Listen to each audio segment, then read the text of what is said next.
Welcome to Two Giant Goofballs, a New York Giants podcast. Are you a goofball that loves Giants football? If so, sit back and relax. Except you, that person driving. Sit up and keep your eyes on the road. Your ears, though, can still listen as we talk about the team that both excites and frustrates us so much. And now, here are your goofball hosts, Drew and Rob. Welcome, fellow goofballs, to Two Giant Goofballs, a New York Giants podcast. I am Drew, joined as always by... I'm me, I'm Rob. Let's talk about those ass coaches. Hey, sissy. Let's illuminate the situation here, as I also forget to put my light on here before we start it up. There we go. Oh, how bright it is. It's like someone has lit a skylight above me. And by skylight, I mean that there's just a huge light above me. Alrighty, guys. So today we're going to talk about a kind of interesting topic here. The Giants have had, in their history, hands in helping develop some of the best coaches in NFL history. And when I mean NFL history, I mean NFL history. We're talking a combined 16 Super Bowls or NFL championships amongst the group that we're going to talk about here. Not pretty good for some assistant.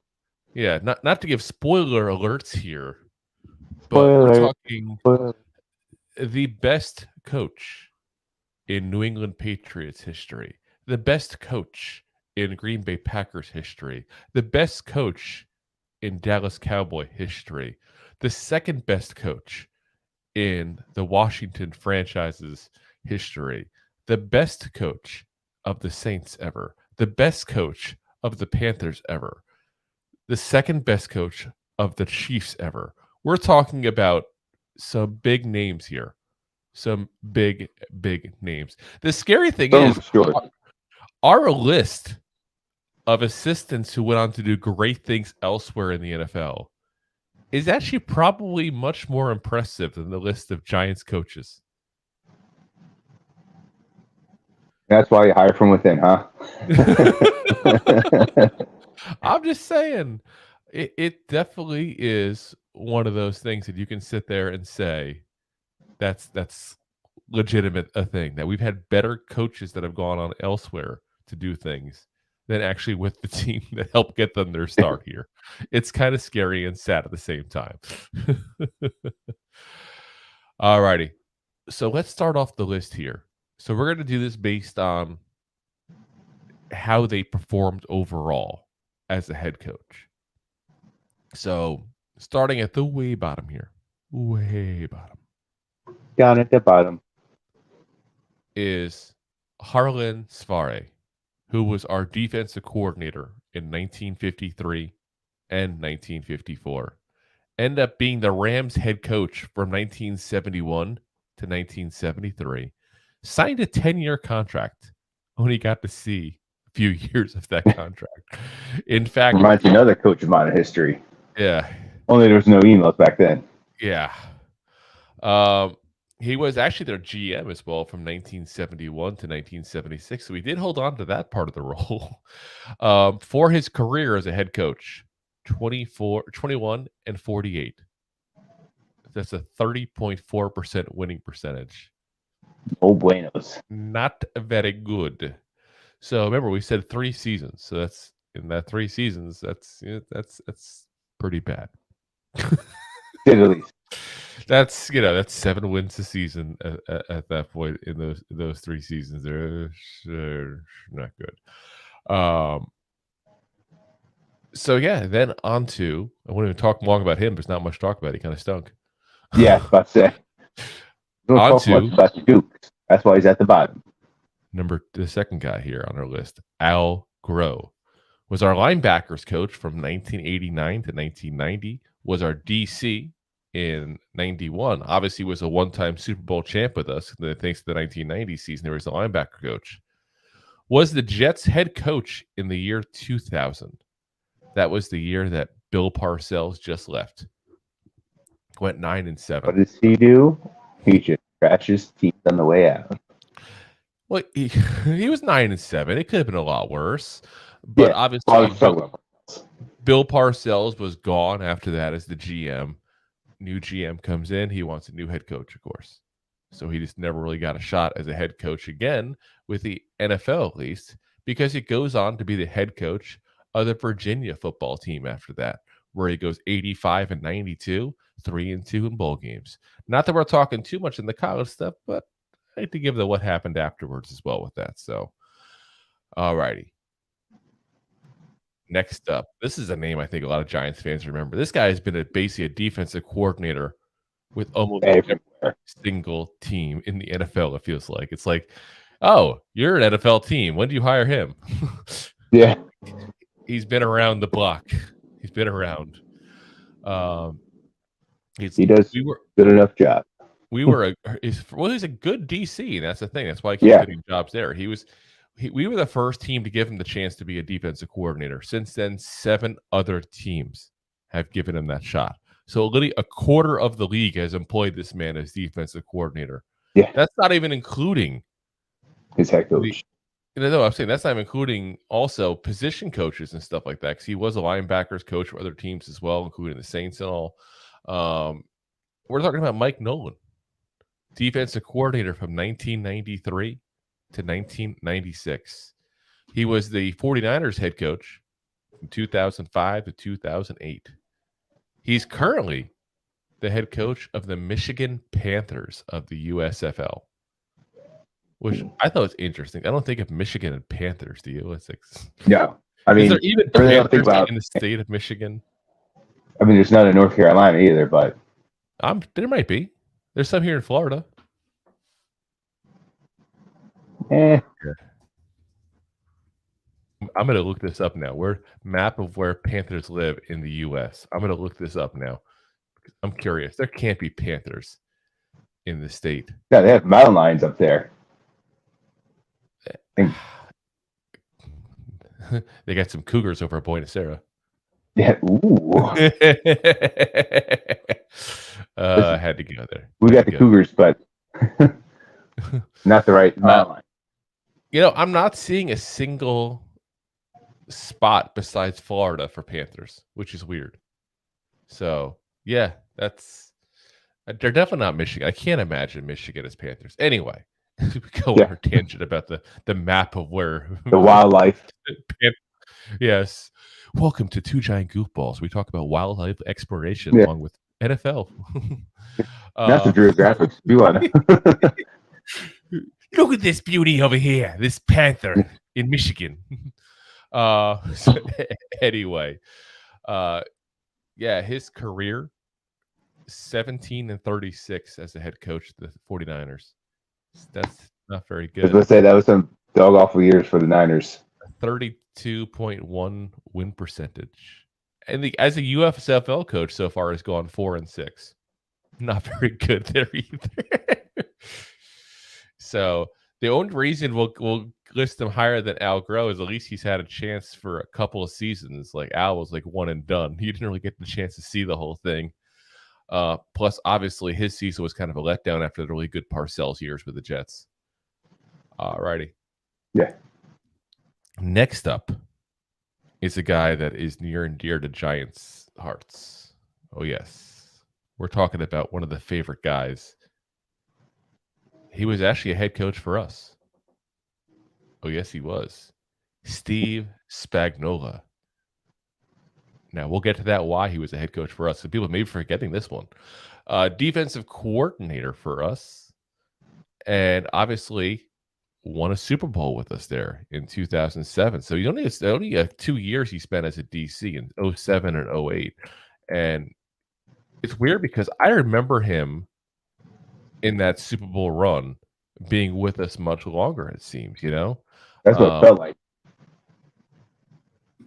Yeah. Let's see here. So, as we're getting a note here, it says your yellow banner is wrong.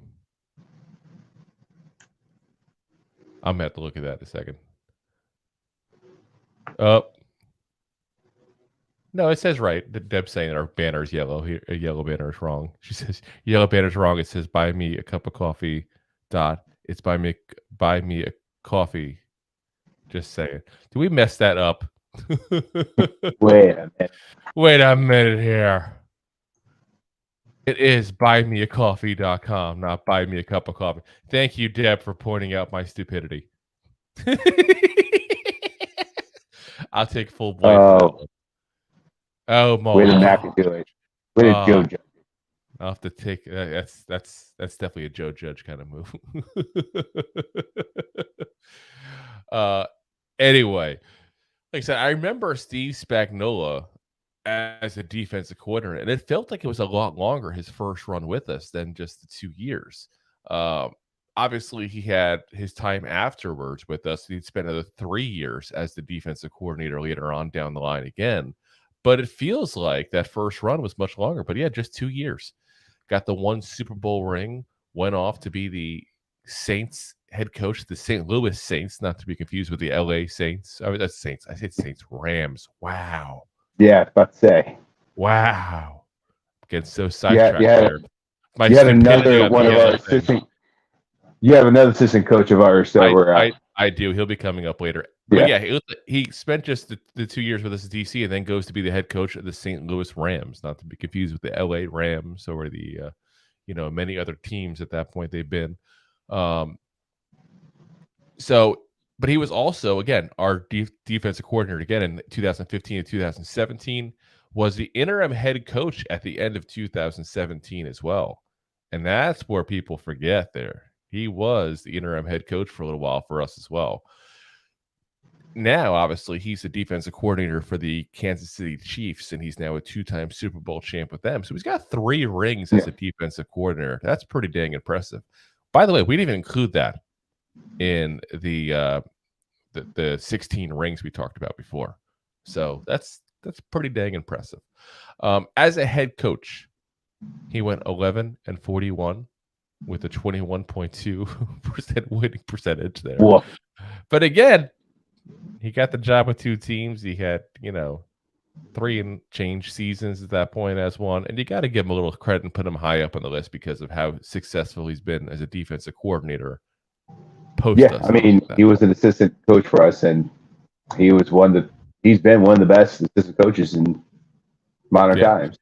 And it's funny because he really hasn't had, if you look at his career, he really hasn't had a lot of chances where he's been successful besides us and the Chiefs. He's gone to a lot of places.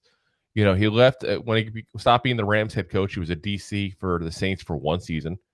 It was really bad. They blew it up really badly. Then he goes and is a senior defensive assistant for the Ravens, a secondary coach for the Ravens before going back to us as a defensive coordinator. And again, wasn't exactly lighting it up with us as a defensive coordinator. Grant, bad team. I was about to say bad team, bad head coach. But yeah, it's like I said, it's weird how he's been so successful at some places and just has not been other places. So yeah, we'll let's see what his career brings him. But I got to think at this point he's going to just hang tight and chill in Kansas City until Andy Reid throws it up, and he might throw it up that too as well. I'm done. But again, threw it up a burrito. 3 rings. You take that success and you go with it. That's for sure. Yeah. Next up, and this is one of the last of the really bad coaches we've had that came from our franchise here. Lindy Infante, wide receiver coach in 1997 and 19. Did I say 97? Wow, what's with me today, Rob? You take over the list. 1977 and 1978. He was the head coach of the Jacksonville Bulls of the USFL during, it was 84 and 85. He was 15-21 at that point there. But he made the list because he was also the head coach of a couple of NFL teams. He was the head coach of the Green Bay Packers, 88-91. Even won NFL Coach of the Year his first year with the Packers. Unfortunately, after that, it all went. Yeah, this was the guy they fired when they were trying to get Parcells. Ended up getting Mike Holmgren. So he was there right before the Brett Favre era basically began. And then he becomes the head coach of the Indianapolis Colts in 96 and 97. 36 and 60 was his record overall as a head coach.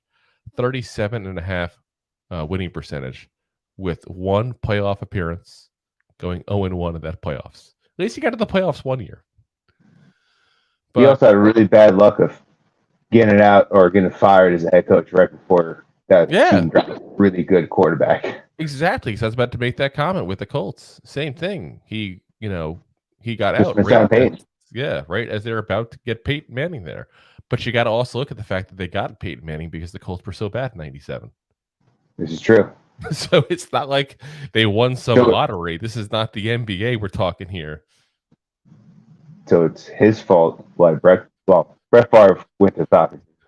Yeah, Brett Favre was a trade. But Brett Favre was a trade, but yeah, he was the one who stunk so bad the Colts got Peyton Manning. Colts fans should be rejoicing and thanking this man.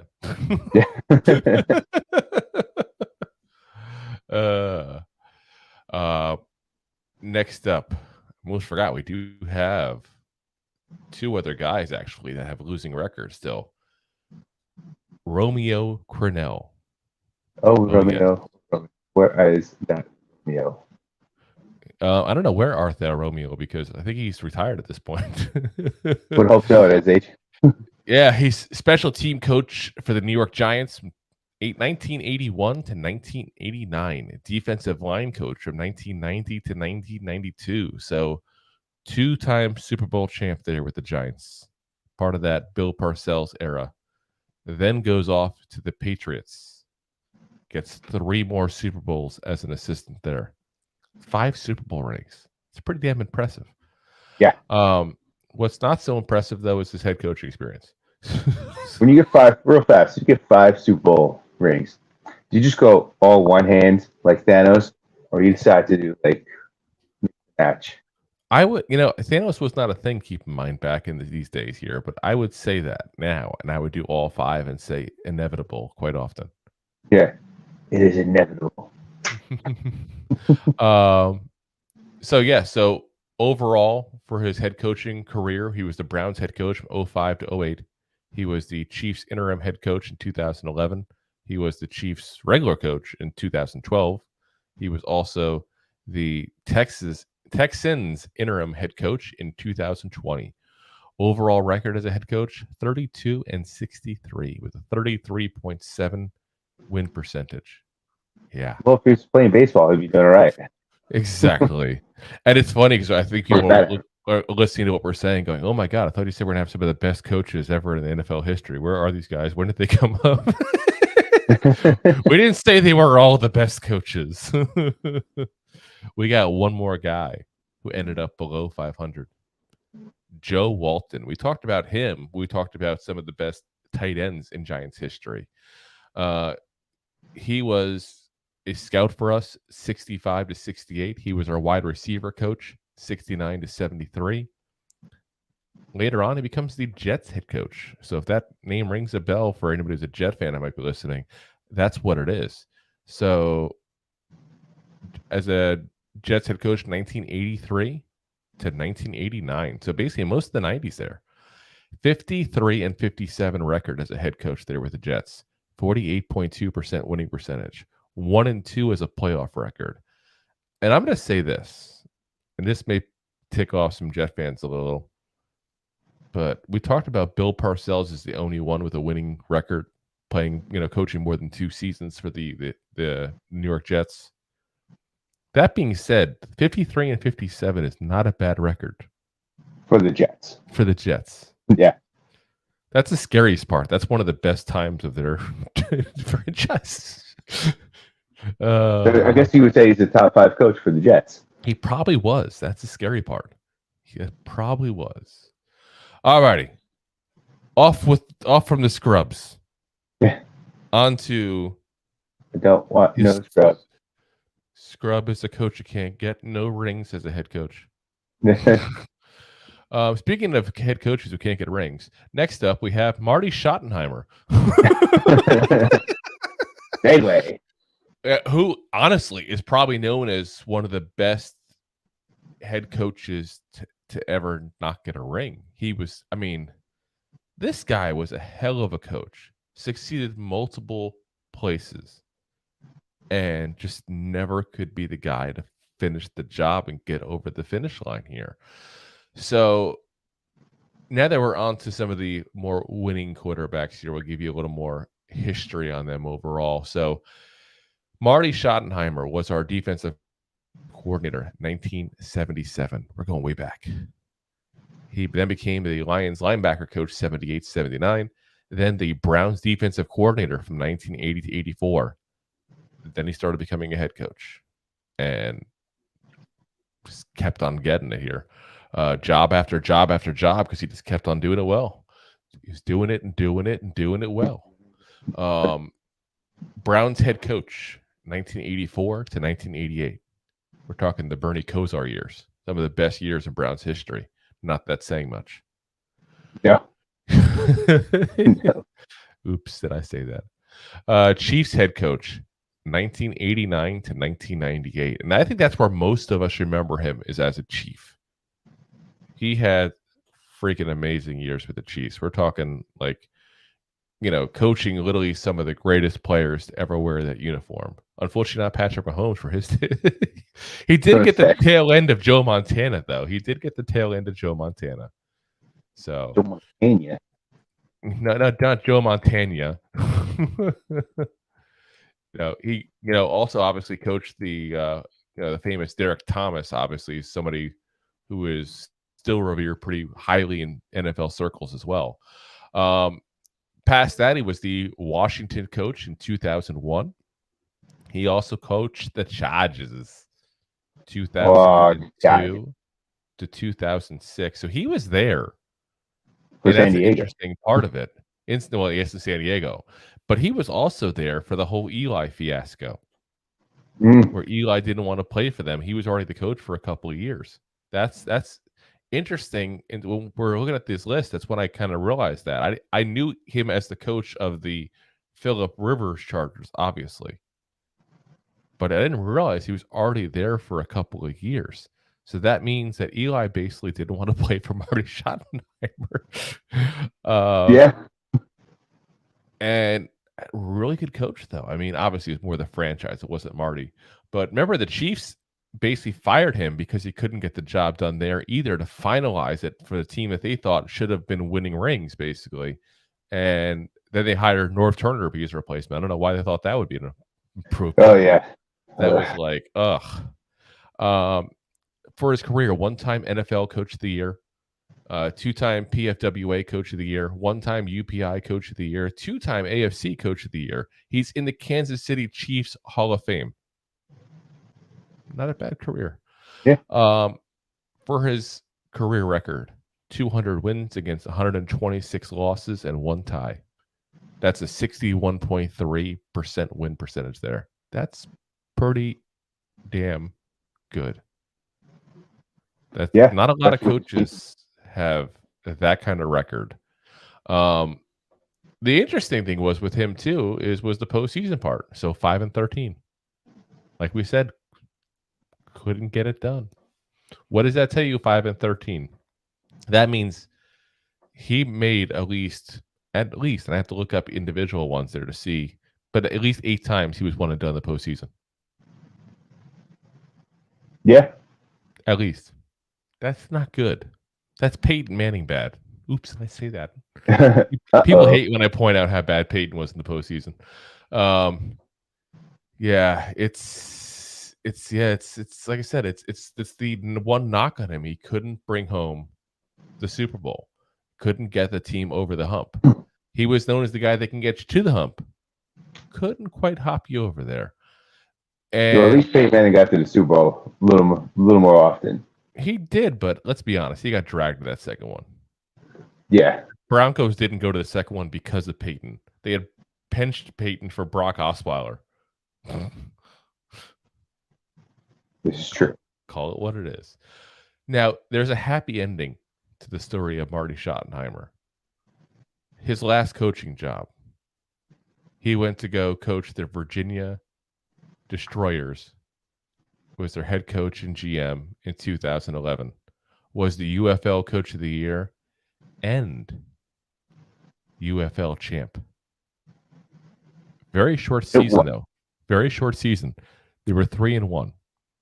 And they had no playoffs. It was just a championship game and he won it. But still, the man won at least his last stop finally.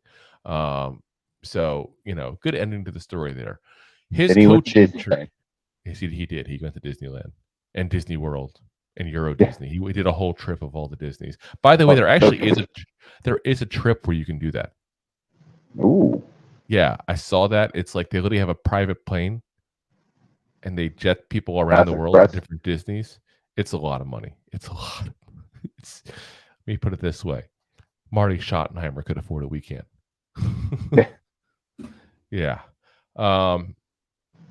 Coaching tree-wise, this is where it gets really interesting as well. The kind of legacy this man had. In his coaching tree, Bruce Arians. Not too bad. Made the Super Bowl with the Cardinals. Won the Super Bowl with the Bucks. Bill Cowher. Had a little bit of a career there, Bill Cowher. Just a little bit. Yeah. Tony Dungy. Mike McCarthy. Ooh. And Wade Phillips. Wade Phillips may not have been the best head coach in the world, but that man was a damn good defensive coordinator for many, many years. So, yeah, you're talking about in his coaching tree alone was what, 4, 5 Super Bowls right there. So Bruce got the 1, Bill Cowher got the 1, Tony Dungy got the 1, and Mike McCarthy got the 1. There's 4. Yeah. But still, that's a pretty impressive for a coaching tree. So, it's one of the things that people don't talk about very often about how good somebody is at developing people around them. That's one of the things that Marty Schottenheimer obviously excelled at because he had some damn good names get there. All right. Before we move on, we got 6 more to go. Ooh, 7 more to go. We still got a few more to go. I'm looking at my list here. Let's go over a couple of the comments here. Lamar Adams. I knew where as soon as I saw this man's name. Lamar, what's up? I knew the question. I knew the question. July 17. When will Saquon Barkley get paid? He'll get paid the second he signs his tender. Second he signs that franchise tag, he'll get paid. Lamar always asks. July 16th. Lamar also asks, will Barkley get paid by July 17th? Yes, he will. When he signs his franchise tag. John says, I just saw everybody outside disappear when Roberto snapped his fingers. Yes. That's because Roberto is magical man. Then he also said, he just said, wow, heard all those people in that Titanic submersible imploded, all dead. Sad. One guy, I think, had his kid with them. Yikes. Yeah, he definitely did. Yeah.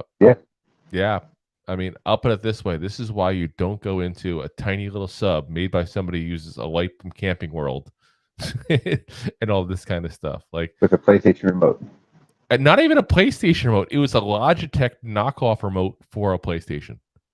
If you go on Amazon now, you can actually see people writing hilarious reviews. Like, I don't want to be the mean guy. These people just died and they were lives. But there's some things you do in life you take risks on. They took a risk and they lost that risk. Yeah. I mean, the one guy was like a British explorer or something like that. And that, I mean, that was his passion doing stuff like that. Yeah. They took the risk. I mean, I hope they knew the risk they were taking and knew what kind of shoddy sub this was. Even James Cameron was like, yeah, there was a lot of issues with this thing before it went down. James Cameron knows just a little bit of, going underwater. That man's obsessed with doing that. And the Titanic. You should have took James Cameron. Oh, yeah. I think about that part of it. Yeah, James Cameron definitely knows Titanic. No, they should not have put James Cameron with them. We would not have the 17 Avatar sequels coming. I'm just saying he wouldn't have went in there. He'd be like, yo, guys, I already have one of these. And I've went down to the Titanic 7 times. Let's go. He's like, guys, let's not go down there. What I'm going to do is I'm going to play this movie and you're going to feel like you were on the Titanic. Yeah.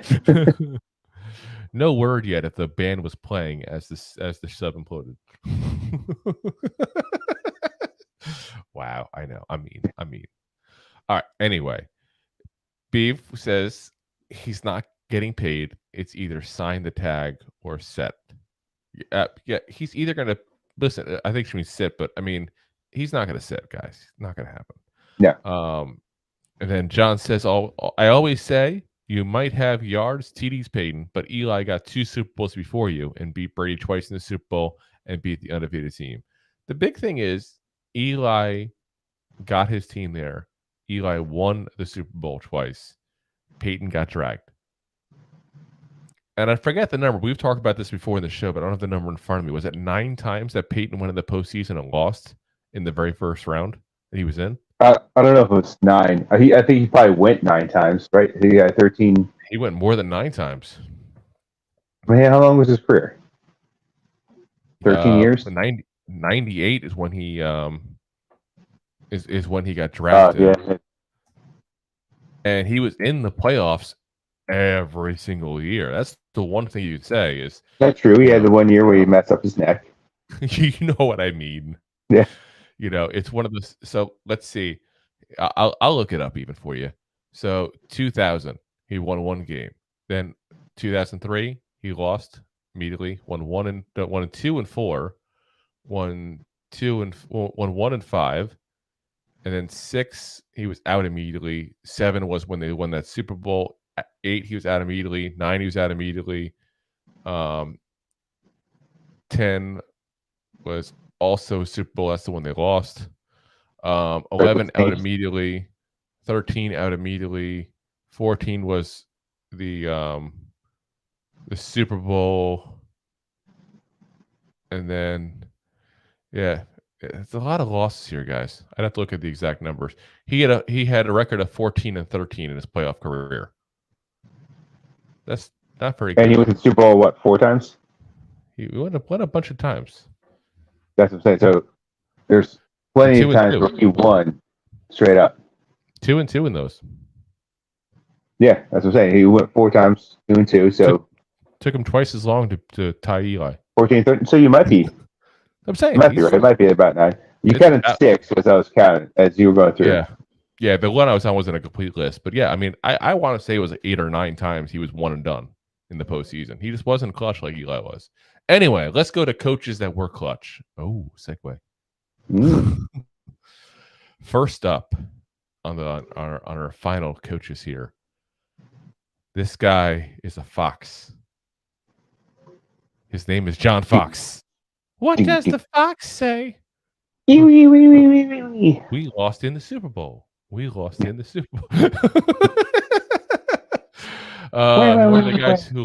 the guys who lost to Peyton Manning in the Super Bowl. Oh yes, John Fox, our defensive coordinator from 97 to 2001. Yes, he was part of that NFC champ team. He was the head coach for the Panthers, 2002 to 2010. Then he teams up with Peyton and goes with them from 2011 to 2014. Head coach of the Bears. The Bears from 2015 to 2017. Since then, he's kind of disappeared off the face of the earth a little bit there. Was a Colts senior defensive assistant in 2022, that last year. Obviously, the didn't have the best defense or team overall. This year, this year he is the Lions senior defensive assistant as well. So he's moving on to the Lions, who could look very good this year, but a good amount of experience to have there. One-time NFL champ one-time Super Bowl champ as a coach, one-time NFC champ as a coach. His record is 133 and 123, so 52% win percentage, 8-7 overall in the postseason. So not a bad head coaching career overall, but I think he got the record and the reputation of people thinking he was basically riding the coattails of Cam Newton and Peyton Manning. I don't think he got the respect of a guy with this kind of resume as a coach. I think that's pretty safe to say. So, obviously, did not do very good with the Bears. It was part of it. That's why he didn't get a job after that. But I mean, again, guy had a pretty good head coaches have not done well. Yeah, I mean, but the guy had a pretty good resume, pretty much overall. I mean, you go to enough Super Bowls over and over again, whether it's as a DC or as a head coach, you're doing something right in the league. You're doing something right, and I actually got the chance to meet him one time too. He was exactly like you'd kind of expect. Did not have much personality whatsoever, but he was a nice guy. Just very dry, almost like British humor. Huh? So he loved the Holy Grail. Monty Python. Oh God! Run away! Run away! Run away! As John says, John Fox should have been our coach, and Spags. No, Spags is not a good head coach. I think we've proven that. But John Fox very easily could have been. But keep in mind, if we signed John Fox, that means we let go Jim Fossil. That means we didn't get Tom Coughlin. I'm going to be Sam. I'm happy with the way that came out. Yeah. I think I'm okay with Tom Coughlin. Next up, we have a current NFL coach. Oh, yes, a current NFL coach. Sean Payton was our QB coach in 99, offensive coordinator in 2000 to 2002. So we're going from the defensive side of that Super Bowl loss to the offensive side. Both of them got head coaching gigs there. So obviously, again, a one-time NFC champ there with the Giants there. Afterwards, he went to the Cowboys, was their assistant head coach and QB coach from 03 to 05. Then gets his chance to be a head coach. Saints head coach from 2006 to 2011. Has to take off the 2012 season due to the whole Bounty Gate scandal. Take off? That's a nice way of saying he got suspended. You look tired. Take a rest. Yeah.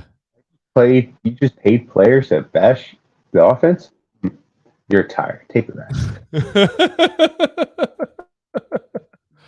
rest. Yeah, and this is a guy that literally is considered one of the best coaches in all of the NFL. Now, in the end, I'm going to say it this way. I think he's a little overrated personally. I don't think he's as good as people make him out to be. But they put him as a top. He still has a pretty good track record. But he's still, so I say you can't take away. He's a damn good coach. Is he like best? He was a damn good coach with a damn good quarterback. If you take Drew Brees out of that equation, do you think they have the success they had? I mean, again, you can make that argument for a lot of coaches. Don't get me wrong. Like you take, Tom Brady away from Bill Belichick, and how has he looked ever since? You can always make that comment. But I mean, now he's going to really prove himself if he turns around Denver. Then you can say he's legit.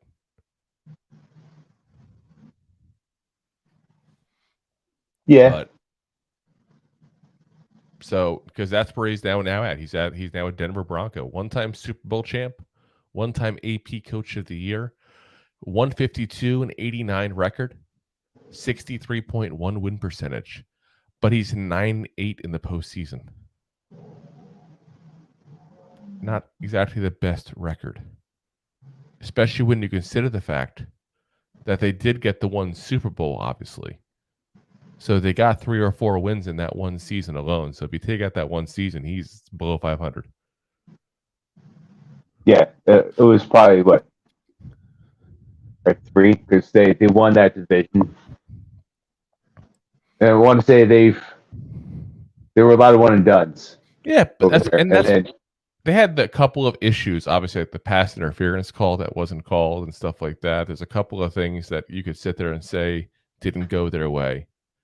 But in the end, I think to get one of the most prolific quarterbacks in NFL history and to leave it one Super Bowl is a little disappointing.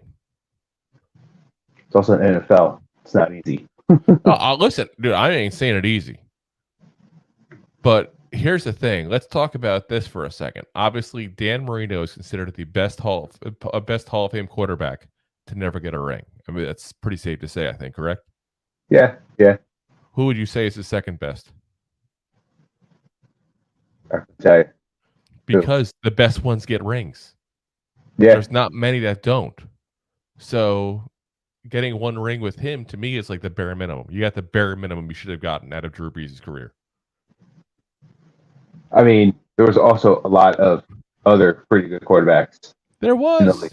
There's always some very good quarterbacks in the league. It's the best of the best of the best, sir. Yeah, that's what I'm saying. They're in the same caliber. Like when you're talking about best of the best with Drew Brees, like you want to talk number wise, like he was right there with Tony Romo. Did he ever get a ring? No. First off, Tony Romo was nowhere near the player that Drew Brees was.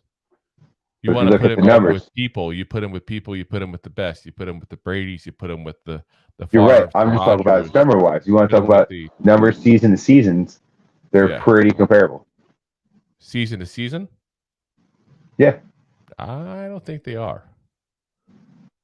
I'm talking about as a guy that played fantasy through those guys' You're talking about careers. fantasy specifically. I'm talking about their stats. You want to see that their yards. You want to talk about the yards they put up each year. They're all just around 5,000 yards. They all had similar touchdowns. Low, well, not Tony Romo, but low. So one thing Tony Romo doesn't have that Drew Brees has is more interceptions. A ring. Ooh. But yeah, like I said, I think this is going to be a good test year for Sean Payton, because if he can go ahead and prove that he can turn around this team, that would be something pretty dang impressive, I think, personally. So we'll have to see. We'll have to see what he does there at the new digs. We have a comment here I want to address real quick from Deb. She says, "You're not going to skip Rod Rust, are you?" First off, with a man's name like that, I could never skip that. But so Rod does not make the list because he went reverse. He was a head coach and then a defensive coordinator. So he was the head coach for the Patriots in 1990. He was a defensive coordinator for us in 92. So therefore, he doesn't qualify for the list of people that went from the Giants to being head coach. Feel free to correct me if I'm wrong in that, but that's the best of my recollection. I did look to verify. I don't see anything else as far as that. So that's the only reason he's not being skipped. He just doesn't quite qualify for this. All righty. On to our last here. Think about it. We still have 4 more to go. And we got Sean Payton just came up. As much as I think he's overrated. That's pretty impressive. All right, next up we have Ray Flaherty. He was one of our assistant coaches in 1935. And he went on to coach the Boston/Washington Redskins, 1936 to 1942. We're going way back now. 2-time NFL champ. He was also a NFL Hall of Famer as a head coach. Anytime you get in the Hall of Fame for coaching, it did something right. Not just semi-right. You did something very much right. His overall record, 80, 37, and 5. Also not pretty dark. Too shabby. The Washington Commanders made a list of the 90 greatest Washington Commanders / Washington everything / Boston apparently now as well. And he was listed still as one of the greatest ever in their franchise. That's how well thought of he is at that point there within the Washington / Boston / any other cities they were in. It's just, I said I just realized too. That means they had the Boston Redskins and the Boston Braves at the same time. They went very much like a theme hero. Right. Was the Cleveland baseball team also there as well? But yeah, like I said, a guy that you don't hear talked about very much because of how long ago he coached. But for his time, again, the guy was a coach there for less than a decade, got 2 championships out of it. It's not a bad streak overall, getting a couple championships and that kind of thing. He was also a pretty good player as well. He was a New York Giant for many years, including he was a New York Giant during the 1934 NFL championship season. His number 1, numero uno, is actually retired with the Giants. That's how well he's thought of as the Giants as well. But he was there. He was a three-time first-team All-Pro. Yeah, not a bad career, guys. Not a bad career as a player. Not a bad career as a coach. And, well thought of now with 2 different franchises that have a pretty dang good history of winning. So, all righty. On to the top 3 players left. I'm sorry, top 3 coaches left. Coaches. And these are the big name guys. These are the guys that's like, oh my God, if we had just gotten these guys and kept these guys, what could have been? All the years we had issues, what could have been? It's a little controversial. First up, a guy that we're going to hate to give kudos to because of where he coached. Tom Landry, defensive coordinator for the Giants from 1954 to 1959, one-time NFL champ with the Giants. He was also a player for many years beforehand. Then goes to the Cowboys, 1960 to 1988, guys. 29 years coaching the same damn team. That's pretty goddamn impressive. 2-time Super Bowl champ, 1-time NFL Coach of the Year, 1-time UPI Coach of the Year, on the NFL's 100th anniversary all-time team, most wins ever as a Cowboys head coach. His overall record, 250 wins, 162 losses, 6 ties, 60.5 win percentage, 20 wins, 16 losses in the postseason. Now, here's the interesting thing. What did I say now? He had 29 years, 16 of them in the postseason. That's the one knock I think you can have on Tom Landry as a coach. But he was also in so long that you're going to go through ups and downs, even flow. Like, if you can last that long with one team, that means you went through a good team, a rebuild, build it up again. Like, you were there for a while. And then did it all over again. And I think it's safe to say that the biggest thing Tom Landry is known for was his hat. He always had the hat on. Every picture you ever see of the guy, he always had the hat. Now, I did see one picture of him without the hat. He was pretty bald. I wonder if that's why he wore the hat. Probably like wearing baseball caps. I look 10 years younger with the baseball cap on. Hide the lines on my forehead, hide the baldness on the head. Works twofold. Oh, yeah. Twofold. But yeah, I mean, another Pro Football Hall of Fame coach there, a guy that, as Deb says, never liked the Cowboys, but had a lot of respect for Landry. This is a guy that the NFL circle as a whole had a lot of respect for the guy, because anytime you last that long with one team, you did something right. Yeah, absolutely. Obviously, by the time he left, that team was in shambles. Anybody knows about the late 80s when they had to rebuild, had the whole Herschel Walker trade and all that kind of stuff. That team was in the pooper, to put it nicely. But for a long time, Tom Landry was one of the best coaches in all the NFL. Could have been a Giant, just saying. Wow. On to number 2. And this is where Rob and I were both torn on who would be number 2 and who would be number 1. Because you could argue, and I don't think it's a bad argument to make, that these are the 2 best coaches in NFL history. You legitimately can make this argument, and I don't think anybody will look at you like you have 2 heads. Yeah, I agree. As we're going over this, that's what I said. It's like it could be controversial, but I don't really think it is. Yeah. Because you can make the argument like it's almost interchangeable. But and I think that's the argument I think that you could have the with other people is who would be 2 and who would be 1. So luckily in the end you and I agreed, so we didn't have to argue. Yeah, Because I can't slap you from Florida. You got those long arms, but I do have the long arms. Pterodactyl.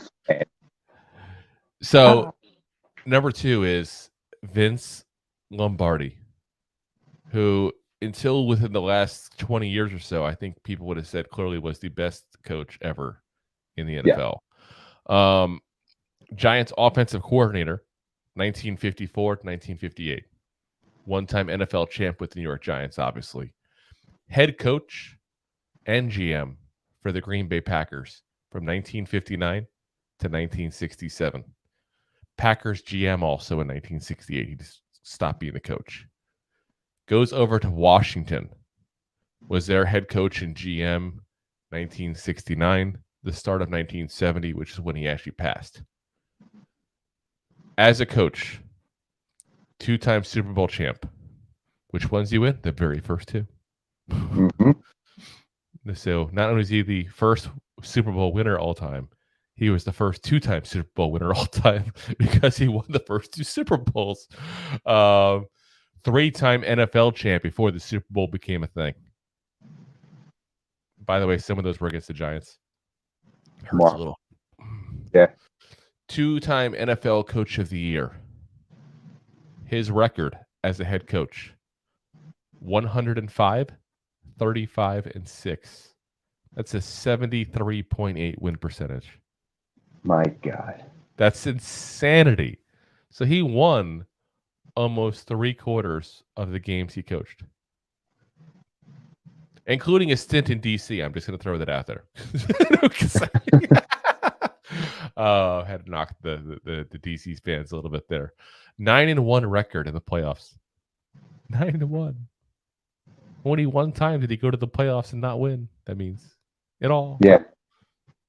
So yeah, that's pretty goddamn impressive. You know, you got a guy who's 9 years as a coach for the Packers, and 5 of those years he won a ring. That means he won a ring more often than he didn't win a ring. It's like as the Packers head coach. Yeah. That's crazy impressive. Obviously, Pro Football Hall of Famer. We talked about it as well. The man is buried near Rob and me's hometown. He's buried in Middletown, New Jersey. Very unassuming grave. You wouldn't even know is there unless you Googled where it is exactly. So if you're in the area and you want to pay some respects, there he is.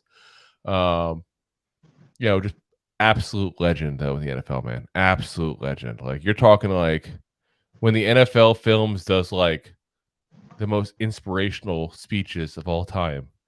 He's on every one. Pretty much every single one. Like that's he's the guy. The first face. Yeah, and you always remember him because he's got the 50s style, 60s style hat and the trench coat going. And like he always seemed like he was like not quite yelling, but with the raised voice always. He kind of had that way of like talking loudly without quite yelling, if that makes sense. You know, like, and it was to get the emphasis there, it was to get the attention there. But yeah, like I said, just one of the best coaches ever. This is definitely a guy that you're like, you do that list of coaches, he's there towards the very top there. And if he's not, you need to stop making lists.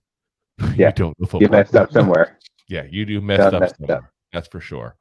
So number 1, the best assistant coach that the New York Giants ever had that became a head coach elsewhere. The man, coach somewhere else. The man, the myth, the hoodie, Bill Belichick. Special teams and defensive assistant in 1979. Was the linebacker coach and special team coach 1980 to 1984. Defensive coordinator from 1985 to 1990. He was obviously a 2-time Super Bowl champ with the New York Football Giants there. As a head coach, he went right from us to the Browns. Not a lot of people find success there. He was one of them. 1991 to 1995. And the crazy thing is, if you look at the list of people that were there with him in Cleveland, it was actually a really impressive. Like ESPN did a 30 for 30 on all the people that he had there with him, including guys like Nick Saban. And it was just a really, really impressive list. Anyway, though, that obviously did not work. After that, he went to the Patriots as assistant head coach and DB's coach for the last year of the Bill Parcells era there in the Patriots. Then we all, I think, know the history of what happened with him and the Jets. It was, Parcells wanted to go coach the Jets. The Patriots wouldn't let him out of his contract. And Bill Parcells was actually hired for a day as the Jets head coach until finally the commissioner stepped in and brokered a deal between the Patriots and the Jets so that Bill Parcells could be the coach, because he had accepted a different position with the Jets and obviously was going to be doing all the coaching just from afar. Yeah. So in the end, he was the assistant head coach and defensive coordinator for the Jets from 1997 to 1999. And then he goes to the Patriots. Did a few things there from 2000 to present. So think about it. This is his 24th year with the New England Patriots as their head coach. That's goddamn impressive. He built an empire. He could be known. That alone, though, is so goddamn impressive. Yeah. Now, we're not going to talk about his coaching tree because that's not very impressive. Joe Judge, Romeo Crennel, Matt Patricia. Yeah, it didn't go well for anybody. When Bill O'Brien is your best pupil, that's not a good thing. Especially since he's back there as a coordinator now. So, with his time as the Patriots coach, 6-time Super Bowl champ, 3-time AP Coach of the Year, on the NFL 2000s All-Decade Team, on the NFL 2010s All-Decade Team, NFL 100th Anniversary All-Time Team, 1-time PFWA Executive of the Year, because keep in mind, he's not just the head coach. He gets to pick the groceries, as Parcells says. He is the de facto GM there as well. For his career, his record is 298 and 152. That's a 66.2 win percentage there overall. Now, you may say, okay, wait a minute, that's a good 7 points lower than Vince Lombardi was. Vince Lombardi also didn't make it a quarter of a century with the team.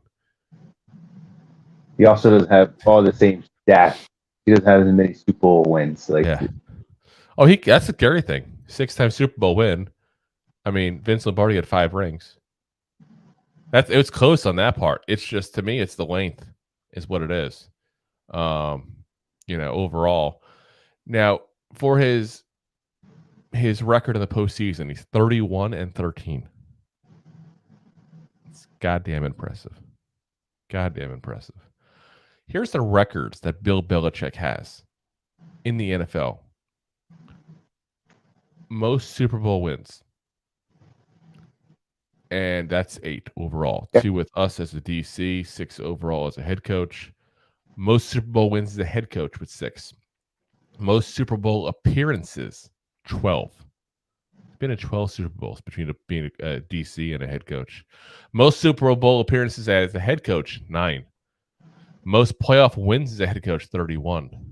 Most playoff appearances as a head coach, 19. He does tie that one there. Most divisional championships as a head coach, 17. That's pretty goddamn impressive stats to have those kind of NFL records. Plus, he made Matt Castle. Yeah, he made Matt Castle look good. Exactly. That alone deserves a Super Bowl. Like, there should be a Matt Castle Bowl. You made Matt Castle look good. You convinced Scott Pioli to trade for him. Right? Because what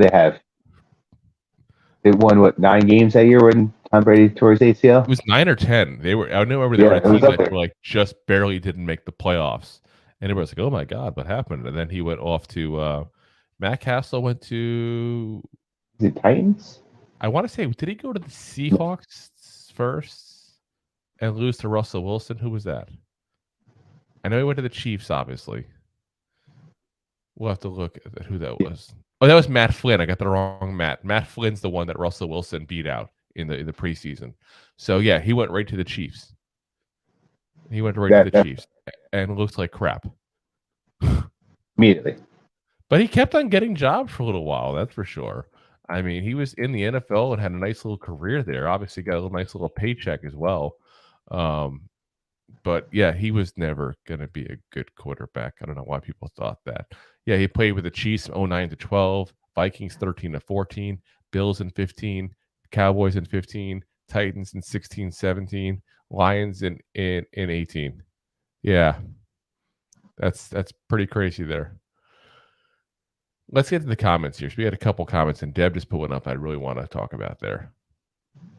John says belly. Not sure what the belly comment was. He says belly. Belly. Belly. Also, John says, makes you wonder how many Super Bowls we would have had if we had hired him back and the poor Jets lost out on him. Yeah. Listen, that's a guy that the Giants hold in high esteem, Bill Belichick. Keep in mind that Bill Belichick gave a very good review of Joe Judge, and that's part of what helped make that decision. So, yeah, obviously you got the Giants in a little bit of trouble this last coaching search, but we'll see what happens with that lawsuit still. John also says, I always laugh when he has his hoodie on and started looking like Emperor from Star Wars. I'm going to say this. Emperor Palpatine looks younger than Bill Belichick. And a little happier. He does. My young Darth Vader apprentice. Frankie, go out there, deflate the ball, throw. Move the camera towards the practice field.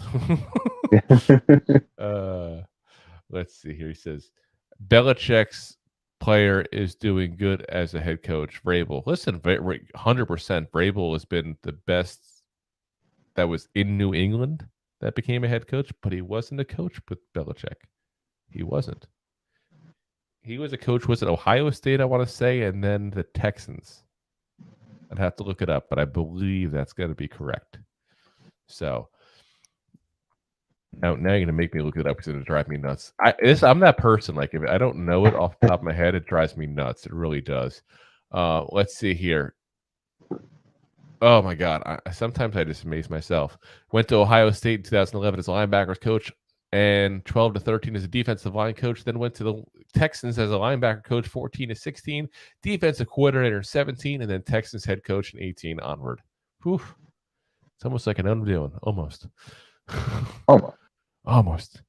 So here's the question, though, at Deb Post. And I wanted to kind of talk about this a little because I think it's an important question overall. Would the stats have been as good without Brady? I think it's safe to say the answer is no. Not as good. He definitely would. He definitely would have won Super Bowls. He definitely would have gotten a good coach. Yeah. I don't know if he gets 6-3 in the Super Bowl good. Now, here's the question. I'm going to reverse this for you. My thing down, flip it and reverse it. Would Tom Brady have been as good without Bill Belichick? I don't think so. Tom Brady came in as a nothing. The guy didn't even win the starting job in college. He split the job with Drew Henson, if I remember correctly, who the Cowboys had for a little while. Like, this was not like a top pick in the draft that came out. No, he got a thing. 6th round? That's what I'm saying. So 6th round, coming out of there looking like Shrek in his underwear in the draft. Not looking like the plastic surgeon chiseled guy he is now. But yeah, I mean, you could easily say that. Would Belichick have been as good without Brady? Probably not. But would Brady have been Brady without Belichick? Probably not. Probably not. Because I think both of those guys are very hard workers. Yeah. And I think they understand the way each other works.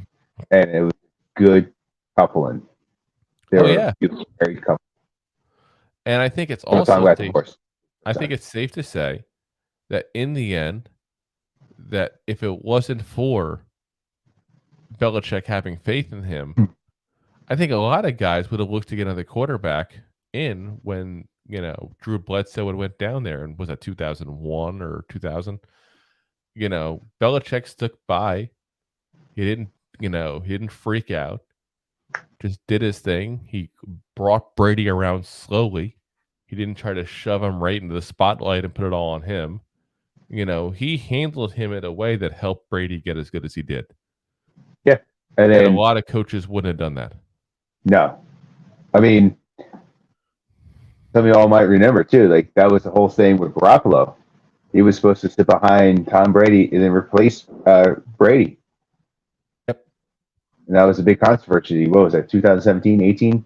When he got traded to the Niners? And now Garoppolo may have to retire the same year that Brady does. Yeah. That's kind of scary. Yeah, I mean, Garoppolo could have been the next Tom Brady. You could, like I said, you can sit there and say the what if on both of them. And don't get me wrong, we do it as well. So I'm not suggesting that people are ridiculous for making those comments. They're definitely not. But you could easily sit there and say he got better, but he got better with the help of Belichick. And Belichick got a lot of rings. He got there with the help of Brady. Let's look at 2001, for example. That was the year that, he became the starter after Drew Bledsoe got hurt. He was 2,843 yards passing in 14 games. He had 18 touchdowns and 12 interceptions. So it's not to say he went in and lit it up immediately. His second year, he led the league in touchdowns at 28, which is kind of scary. Imagine nowadays leading the league in touchdowns at 28. Yeah. But I mean, he didn't have, a touchdown, over 30 touchdown season until 2007.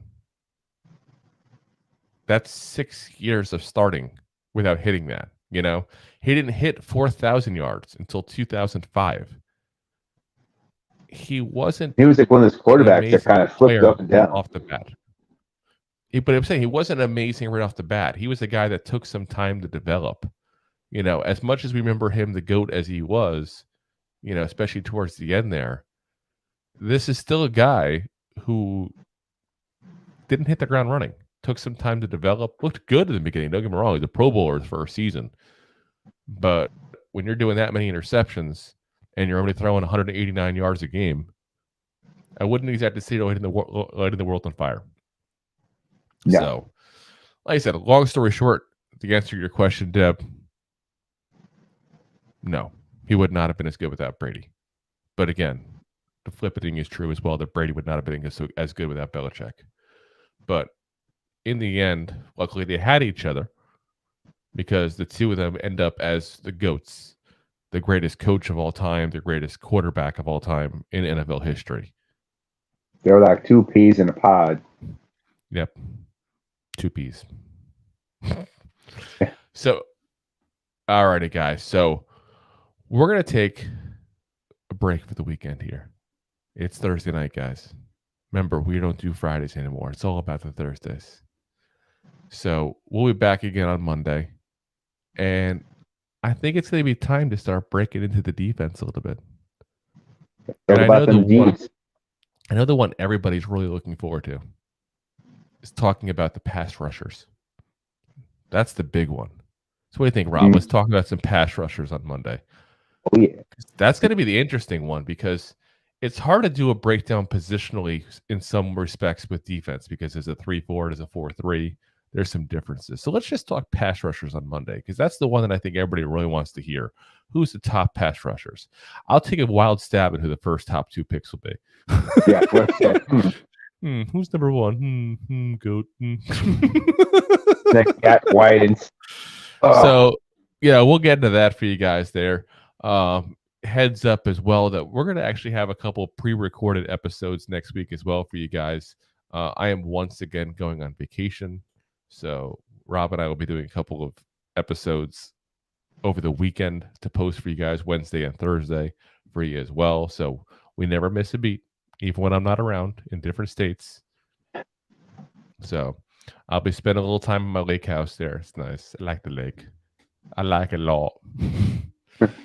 So, like I said, we'll still everything growing though, so you guys won't miss a beat there. So, again, guys, we'll be back again on Monday. Let's talk top pass rushers in Giants history. We've had a few, just a few, just a few of the best ever. It's probably the bread and butter. That's going to be one of the more fun positional breakdowns, I think, for us to have overall. Hopefully by then we might have an answer for Lamar too and what's happening with Saquon. Probably not though. All righty, guys. Again, we appreciate everybody listening again today. As always, of course, we are live here on Facebook, YouTube, Twitter, Twitch, and my LinkedIn account. If you guys aren't able to watch live, of course, you are able to watch afterwards on all those platforms as well. Of course, we will be live. So we'll be post the episode here. We'll be on the audio platforms as well: Apple Podcasts, Spotify, Amazon, iHeartRadio. Every single podcast platform pretty much known to man. So we'll be on those usually about an hour or two after we're done here. We'll have that all posted for you guys there. John says, another vacation. Who are you, Chevy Chase? Listen, I have to go places, John. At least I'm not leaving the country this time. I was in the Bahamas last time. Now I'm just going to the Georgia the Lake House for a couple of days. For the record, I will be probably going up to Jersey in August as well. I'm just waiting for the announcement FanFest is going to be. I'll probably be up there for that. Plus, I'm going back to Atlanta to go to Dragon Con in September. I like to travel. It is what it is. Traveling is fun. Live a little. Go travel. So at least I haven't left the country too much this year. I like going far. So it's fun to travel and enjoy things. All righty, guys. But again, we'll be back on for you guys Monday to talk about some pass rushers. Number 56 might come up. Number 92 might come up. You know, some of the bigger names in Giants history, that's for sure. I think they might come up. We'll see. See if we can make that happen. All righty, guys. Appreciate everybody coming on. And as always, Giant fans, go G-Man! Go G-Man! G-Man. Thanks for listening to Two Giant Goofballs, a New York Giants podcast. We appreciate your support. If you made it this long, you must have enjoyed it. So I am sure you have followed us on all the social media platforms. Of course, you have subscribed to the show on your favorite app as well and given us a top rating. Right? Right? Right?